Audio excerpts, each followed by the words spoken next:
quitté le parti au pouvoir pour rejoindre Jean Ping, le candidat malheureux à la présidentielle de 2016. Alors hier, vous avez sans doute entendu ici même la nouvelle première ministre du Gabon, Rose Christiane Osuka Raponda, qui prononçait vendredi son discours de politique générale devant l'Assemblée avec pour priorité affichée la relance de l'économie en cette période de Covid-19, une panoplie de promesses démagogiques pour Alexandre Barraud-Chambrier, le président du Rassemblement pour la Patrie et la Modernité, et l'invité de Karine Franck. Alexandre Barraud-Chambrier, bonjour. Bonjour, madame. Qu'avez-vous pensé du discours de politique générale de la Première ministre?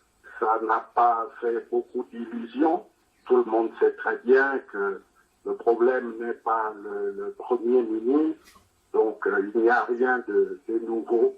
Une panoplie de promesses démagogiques.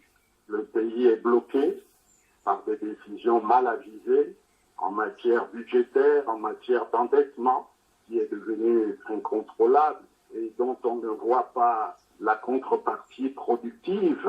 Et ce pouvoir fait constituer une solide réputation dans le déni des réalités. Vous considérez que tout ça, ce sont des mots, mais le gouvernement doit faire face à un contexte sanitaire et économique particulièrement difficile, et ce n'est pas seulement au Gabon. Mais ce n'est pas seulement au Gabon, mais ce n'est pas en niant les réalités, ce n'est pas en continuant une fuite en avant, en parlant de partenariats publics-privés, d'investissements directs étrangers, alors que nous savons très bien que depuis 2016, personne de sérieux ne vient investir au Gabon. Qu'est-ce qui vous inquiète le plus actuellement? Les libertés fondamentales sont bafouées. Nous avons le maintien d'un couvre-feu alors qu'on nous dit que la situation sanitaire s'améliore. En réalité, il s'agit de museler l'opposition.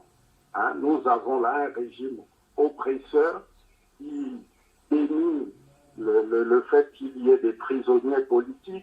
Tout cela est absolument intolérable. Nous ne pouvons pas continuer comme ça. À un moment donné, il va arriver ce qui va arriver. Nous n'avons pas besoin de vous faire un dessin. Tout est possible. Lors de votre discours prononcé à l'occasion du 60e anniversaire de l'indépendance du Gabon, vous avez proposé une période de transition. Qu'entendez-vous par là? Il faut une remise à plat des institutions et une gestion paritaire de manière à aller vers des élections apaisées, des élections transparentes. Nous n'allons pas aller en 2023 dans les mêmes conditions que nous avons connues en 2016. Mais ça fait bientôt 2 ans que le chef de l'État a été victime d'un AVC, 2 ans que l'opposition met en cause ses facultés à diriger le pays. Est-ce que l'opposition gabonaise n'est pas plutôt en mal d'inspiration, tout simplement? Non, madame, nous ne sommes pas en mal d'inspiration. Tout le monde voit bien que le Gabon court à la catastrophe. Et le problème qui se pose, c'est le problème de notre système politique, où tous les pouvoirs sont concentrés au niveau de la présidence de la République, au moment où nous savons tous que le titulaire du poste aujourd'hui est affaibli et n'est plus en mesure de prendre toutes les décisions. Nous savons bien qu'autour de lui, son entourage tire les ficelles. Donc il est temps de nous mettre autour d'une table pour considérer l'intérêt supérieur de la nation. On a parfois l'impression que l'opposition gabonaise est atone, elle est divisée, aucun leader ne se dégage. Comment voulez-vous ne pas avoir de difficultés dans un environnement liberticide? Courageusement, l'opposition s'organise, l'opposition essaye de s'exprimer avec les moyens du bord. Du côté du pouvoir, de nouvelles personnalités émergent.